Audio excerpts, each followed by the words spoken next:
Okay, it's been a hot second, but there are actually some updates with Joann's, and yes, I did see the Saturday Night Live sketch we're gonna discuss.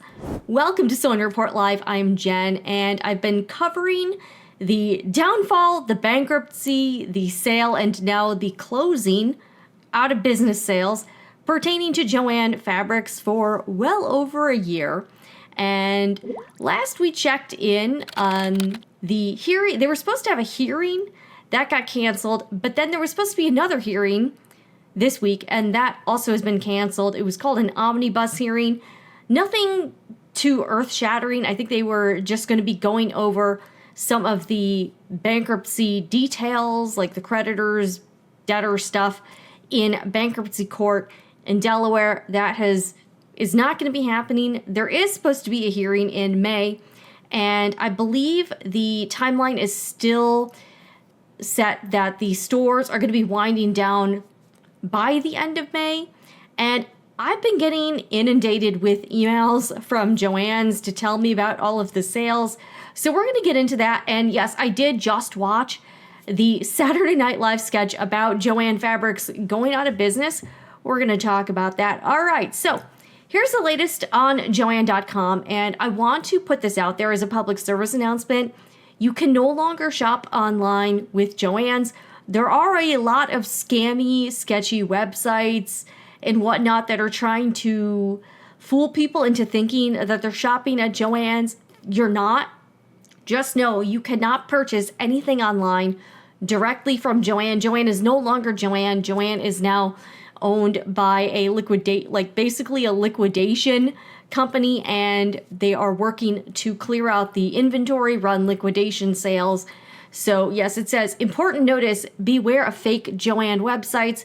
As of Wednesday, March 5th, purchases on Joann.com have been disabled. There are no other authorized Joann shopping websites. Please see your local store for all your crafty needs. Inventory varies by location. So please do not try to purchase anything online. There are some websites that pretend to be with Joann's or associated. They're not. And they have these like crazy discounts that are just not real. So if you're out there, just know that those are a scam. You don't want to be scammed. So your only option is to go to your local store. All right. So here's the latest promotions. They're now advertising that prices are slashed. Take up to 60% off store-wide with new merchandise arriving daily. So they're saying fabric up to 50% off, yarn up to 25%. That's not even, again, these sales really aren't crazy. And that's one of the reasons why I have not personally tried to go to a Joann's lately to see what they've got. Because one, I don't really need anything. And two, a lot of you are reporting that the sales really aren't anything to write home about. And it's been kind of a madhouse, so I've been kind of staying away. I know I've been kind of quiet the last couple weeks, but I didn't really want to do a lot of like clickbaity stuff if there wasn't anything to really talk about. But there are a few things that I have something to say about now. So I'm back. It's April. This is not an April Fool's joke. Sewing supplies up to 50% off, and sewing machines and Cricut up to 20%. Those are not like amazing sales in my opinion. All right, and it says, okay, what is the bar date notice? Let's see what that is. Okay, here we go. Notice of deadlines. I wonder if does this say anything about when they're trying to close the stores? Okay, government. Okay, this is just some court stuff. This is just like if you want to file a claim. They're not accepting gift cards, no returns. So if you buy anything at Joann's, all of the sales are final. I'm going to guess they probably also have some sort of minimum that for fabric. So they may have some stipulations, like maybe you have to purchase like a yard, something like that. Check with your local store. They might also differ. I know a lot of you have been commenting, and I'm also going to do a separate video with some recommendations for where else you can purchase fabric now that Joann's is not going to be an option. So we're going to be going over, I bought most of my fabric online. I know some of you aren't really into that, but I'm going to do another video sharing some of the places I shop for fabric personally.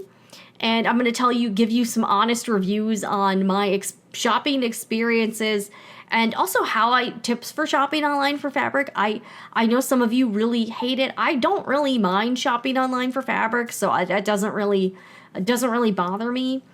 But you know, everybody's different. Okay, so I did just watch the Saturday Night. Like, I was kind of surprised. I saw that Joann's had been featured on Saturday Night Live, and I was like, oh boy, is this going to be like funny? Is this going to be really bad? Just right out of the gate, I'm going to say I personally, you might have a different opinion. Let me know in the comments if you've seen the sketch. Oh, by the way, everything I'm talking about will be linked in the description box, resources, links to all of the stuff I'm referencing. I didn't find the sketch funny. It's a little under 4 minutes long. And the premise is, it's like during the weekend update segment, like the news segment, which is like, you know, not real news, but they have someone come out, this lady, I don't even know who this is. I haven't watched Saturday Night Live in a really long... I miss the early days with Adam Sandler and David Spade and like Phil Hartman and like, you know, Chris Farley. To me, those were like the golden days for Saturday Night Live. You know, like I don't know, just the OG Saturday, like the Y2K, SNL, late 90s, early 2000s. So they have this lady come out, and she's Joann from Joann Fabrics, and like, they do seem to have the attire, right? Like the apron. She's got some crafting stuff. I just didn't find the sketch funny at all. I'm just going to be honest. I just was watching it, and I was like, it just seems to me like the writers have never, they're definitely not in the crafting community. They don't really know what we're like. They don't really know people who sew. Again, these are people in New York City. So, you know, and they're like in the entertainment industry, so I don't know. Probably their only experience with people who sew are like the costuming people at Saturday. Maybe, I don't know, maybe they got some insight from the wardrobe department. I don't know, but I just didn't think the sketch to me was very out of touch. Did not really resonate at all. Was not relatable. They kind of make this Joann like a stereotype, which I didn't even find very accurate. They brought up some stuff that had nothing to do with Joann's, and she's just like, oh, you know, where are all these suburban women gonna go for crafts, you know? And I was like, you know, a lot of people who go to Joann's don't really fit a stereotype. Like, there's people of all sorts of, you know, backgrounds, and, you know, it's not just one specific type of person that goes to Joann's. She also made a reference to all of the employees at Joann's being old. I have not found that personally. Like, she's saying they were all like old retired nurses, which again, maybe that was more true like 20 years ago, but just my experiences with Joann's over the past decade or so just have not been that. I don't think they knew anything really about the business or the closing or the bankruptcy. If you knew anything about the situation, you could have made some, you know, more insightful jokes. But I don't know. I just really thought this sketch was kind of lame. Come on. Like, really? I don't know. And then at some point she's like drunk or something. Oh, like, really? Like, this is, I don't know. And at a certain point she like gets drunk. And she's sniffing, like, there's some jokes about her, like, sniffing markers. Like, I don't think people really do that at Joann Fabrics. Maybe that's just me. And then she brings out a flask that's, like, bedazzled. So, like, I guess she crafted it. But she's getting drunk. Like, I don't know. If you've seen it, you can watch it. I'm not going to play it because NBC is really aggressive with copyright claims. So I'm not going to be doing that. But you can watch it. And they do make fun of the sales. That was the only thing that might have, like, some truth to it. But the rest of it, I was like, what is this? Like, I thought it was stupid. I just thought it was very clear that the writers just have no clue. And they maybe write a few articles about the Joann closings, and that was it. Like, I just personally, as someone who has been a Joann customer, someone who sews and someone who crafts, and doesn't fit this stereotype of what SNL is portraying. I just didn't really, it just really was like, I was like, ugh. I don't know. But, this is why I probably don't watch SNL anymore. I don't know. A lot of the sketches, I just don't, I don't know. And I like comedy. I really like comedy, and I just didn't find this to be entertaining at all or any relatable or anything like that. So I did watch the SNL. I watched it right before I started recording this, and I was like, yeah, no. So that's just my opinion. You can have your own opinion. Oh, and by the way, if you are new here, I know we have a lot of new folks from all the Joann coverage. If you are going to leave a comment, I'm going to put the general guidelines down below as a pinned comment as well. We do have some basic rules for decorum here, so please, I ask that you respect them. But yeah, also I do want to take a look at a couple. There were a couple articles. Again, these were better than the. Definitely better than the Joann's SNL sketch. But this is from Fortune.com, how staffing cuts hurried the demise of crafting powerhouse Joann Fabrics. And we've been talking about that for quite a while, that the stores seem to be, like, a lot of you have reported that the stores have been understaffed for quite a while. So that's certainly an issue. So I'm glad at least this, media outlet is covering this. A beloved American crafting institution, Joann Fabrics, has gone bankrupt not once but twice. A chain of stores had been facing headwinds for decades as sewing in America transformed from a necessity into a niche hobby. That's true. And despite a few boom years during the pandemic, its other struggles eventually proved too much to bear. A leveraged private equity buyout, a rotating cast of CEOs, and a failure to keep up with savvy competitors have resulted in the company deciding to close hundreds of stores. I mean, really all of the stores, plus not to mention all of the competition Joann's has from online retailers. So online competition is very real, like the Amazons, the Walmarts, all of the, there's so many places to buy stuff online. But in chronicling the process of its downward spiral, my colleague Lila McClellan learned about another critical business decision that helped hasten Joann's demise: staffing cuts. Unlike grocery store customers who can reach for a can of soup or a head of lettuce with little fanfare, fabric store shoppers often need several pieces of cloth cut from different large bolts of fabric. Each must be unspooled, measured, and folded, a laborious process, but also a highlight of the shopping experience. Usually while the cutting process is happening, there's a conversation.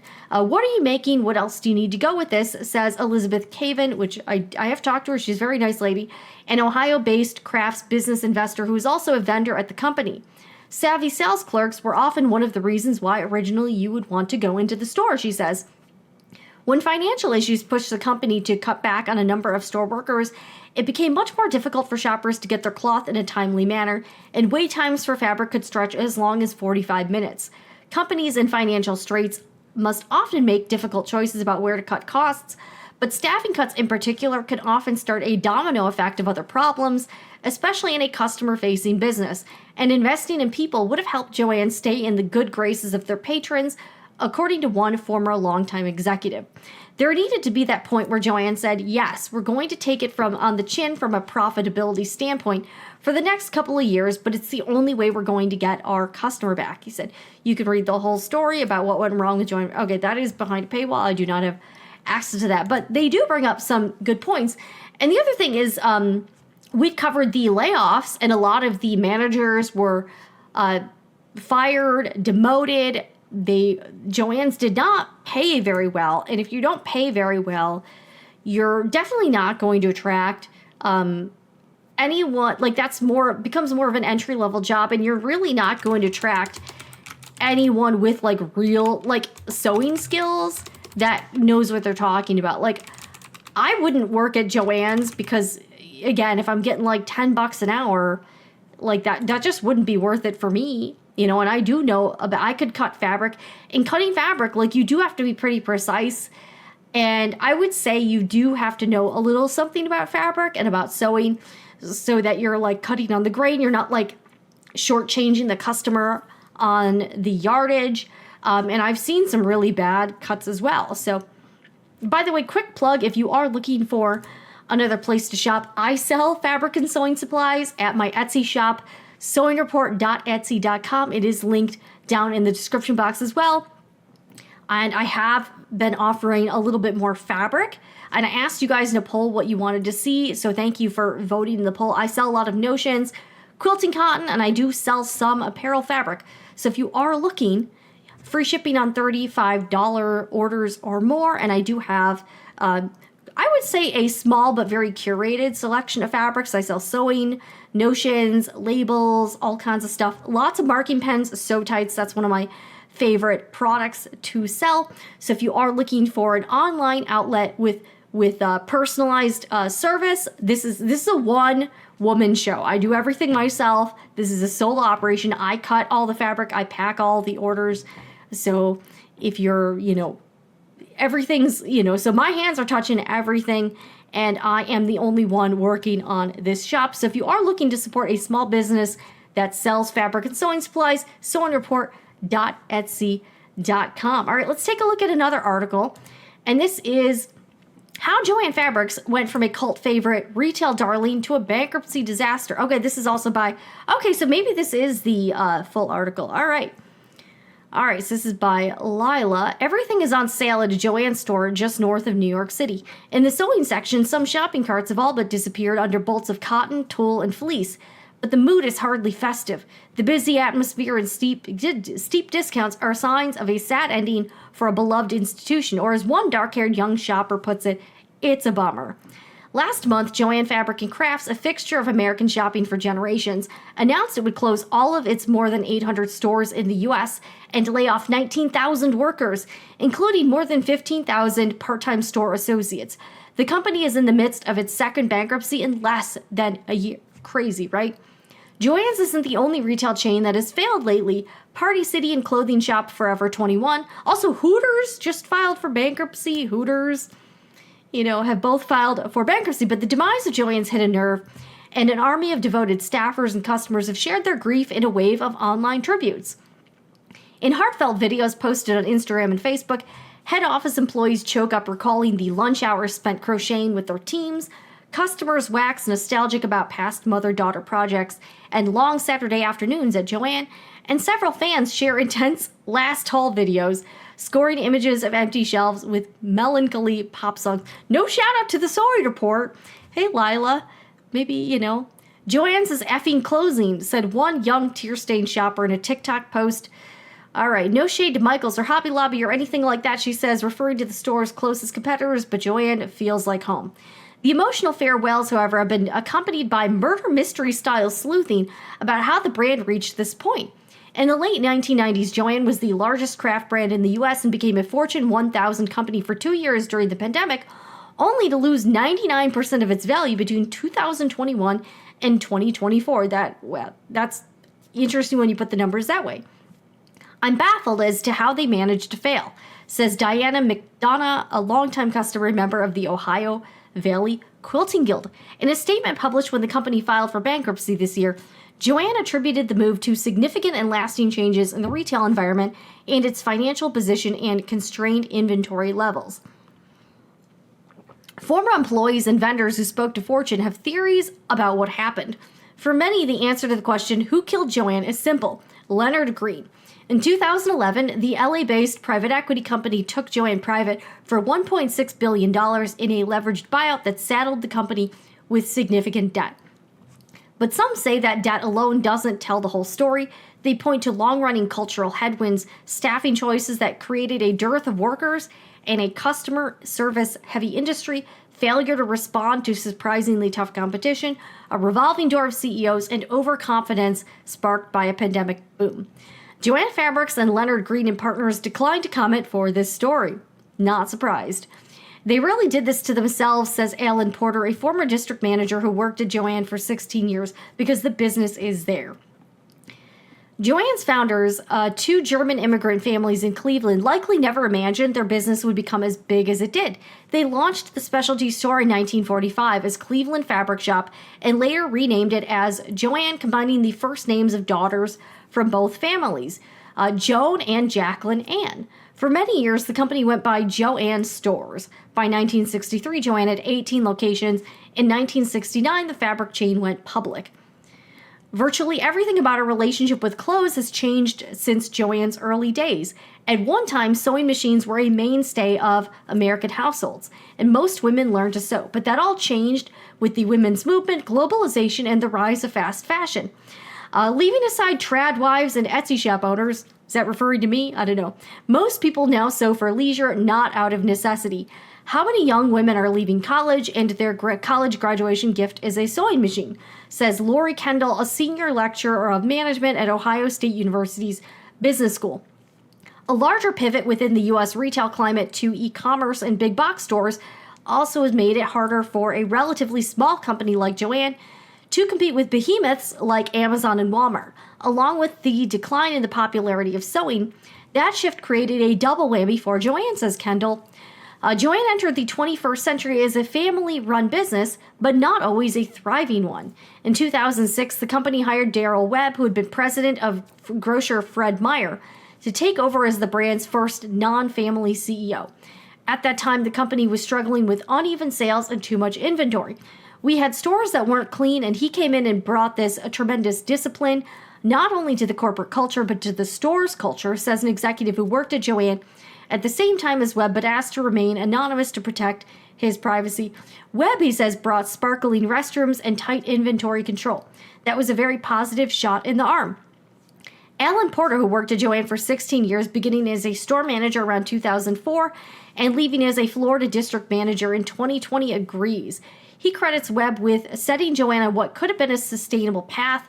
Webb and his leadership team did that largely by getting back to basics. Porter tells Fortune and right-sizing the store's overgrown retail footprint. The CEOs talked to store staff across the country, too. Porter says learning how to make Joann a mecca for its core audience, sewers. Fortune could not reach Webb for comment. All right, so here's where the trouble really started. Webb stepped down from his role in 2011, took a seat on the board after Joann accepted an unsolicited bid from Leonard Green and Partners, a private equity firm, to take the company private. The $1.6 billion leverage deal left the company with a mountain of debt, the remnants of which would bog it down for years, and meant Joann would pay steep annual management fees. In the best case scenario, private equity firms provide an injection of cash that allows a company to grow and create jobs before the firm finds an exit, like a sale or an IPO, and cashes out with a decent return. But timing, market conditions, and interest rates don't always cooperate. Making matters worse, buyouts are made with funds borrowed against the company's assets, meaning a company like Joann, which had no debt in 2010 and hit with a record high stock price that year, can find itself severely over-leveraged and forced to raise prices or cut costs, including labor, to survive. If the market turns or a company is poorly managed and refinancing becomes harder, paying down debt can prove impossible. Yep.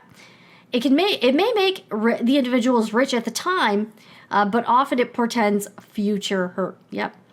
All right, so we're not going to read the whole thing, but yeah, they kind of talk. It looks like this article talks about the in-store experience, like the inventory, lots of other competitions, and the pandemic. So I'm not going to read the whole thing because I want to send you to this article, but this looks like a pretty well-researched piece. Also, I think this is I'm glad I was able to find it not behind a paywall. Talk about the pandemic, boom and bust. So yeah, I mean, it's kind of crazy that Joann was a thriving company, wasn't the biggest company ever, but they seem to be doing okay. And within the last, within 15 years, it went from doing fine to closing. So, it is sad, and I'm still, I think there's a lot of different factors that went into the bankruptcies and the closures. Obviously, the private equity and the debt seems to be a large part of it. Also, a lot of their other businesses decisions, like the inventory, the lack of staffing, and their choice of CEO. I've detailed one of the CEOs, Wade Miquelon, was one of the disgraced executives from Walgreens who was duped by this woman, Elizabeth Holmes, who was with she was the founder of Theranos. This company promised that you could like do a pinprick blood test and be, you know, it could test for all these things, and the whole thing was fake. It was fraud. She's in prison now. And this guy, Wade Miquelon, was one of the executives that got duped by this fraudster founder. And then he went on to Joann's after that. So I think there's definitely a lot of, mistakes that were made and decisions that might not have been the best for Joann. So yeah, definitely check out this article. I'm not going to read the whole thing because I want you to go check it out. But that's some of the latest on the Joann's closings.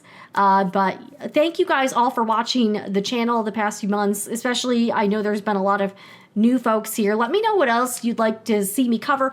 Oh, and because there are a lot of new folks here, I do want to let you all know the best way to, like, if you're trying to like get in touch with me or whatnot, the best way to do that is to leave a comment on videos and live streams here on the channel. My DMs are not open at this time. It's not something I'm really comfortable with. And I do ask that you not message or email unless it's like for, like business purposes. And even most of the correspondence I get about that is like it's not real legitimate. So I do want to just, reinforce that the best way to, reach out is to leave a comment on this video. It helps me. It helps everyone here because then we can all, participate in the discussion. But, I ask that you really, I'm not able to like have a lot of like one-on-one, give a lot of one-on-one attention. And I know people have been using Etsy messages. Please don't do that. Etsy messages is meant for Etsy related messages only. So again, if you're a customer, totally cool. Or if you like have questions about stuff in the shop, totally fine. But if you're trying to reach out for any other unrelated manner, you're going to get like a boilerplate response. You will not get your question answered. And I've also noticed a lot of the people who will send an email or they'll DM or message, I don't recognize them like from the comments. So they're not even like, these are not like a lot of regular, these are like, I don't know if they're like fly by night people, but leave comments, please leave comments on the videos. Or if I do a live stream, I haven't done a live stream in a while, but I would really nicely ask that you use those avenues. But yeah, a lot of the people that email or reach out, like they've never even left a comment on the channel or anything. So I do find that a little strange, but I appreciate everyone watching. I know it's been a little bit since I've updated, but let me know what you think about all of this down in the comments, and I will see you again in the next one. And remember, whatever you're doing, make it fun. I'm Jen with Sew and Report Live.